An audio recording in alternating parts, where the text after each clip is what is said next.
বাজারে ডলারের চাহিদা কমায় এবং রেমিটেন্স ও রপ্তানি আয়ের প্রবাহ ভালো থাকায় গত এক সপ্তাহে ডলারের দাম প্রায় 2 টাকা 90 পয়সা কমেছে। বেশিরভাগ ব্যাংক রেমিটেন্সের ডলার কেনার ক্ষেত্রে 120 টাকা বলছে, যদিও কিছু ব্যাংক বলছে তারা 120 টাকা 50 পয়সা পর্যন্ত দরে কিনেছে।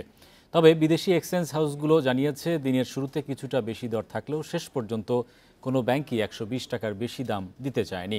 অথচ গেল সপ্তাহের শুরুতে ব্যাংকগুলোতে 122 টাকা 80 পয়সা থেকে 122 টাকা 90 পয়সা পর্যন্ত দাম উঠেছিল। বিশেষজ্ঞরা বলছেন মূলত আমদানির এলসি খোলার পরিমাণ কমার পাশাপাশি রেমিটেন্স ও রপ্তানি আয় বাড়ার কারণেই বাজারে ডলারের সরবরাহ বেড়েছে, তাই চাহিদা কমায় দামও কমেছে।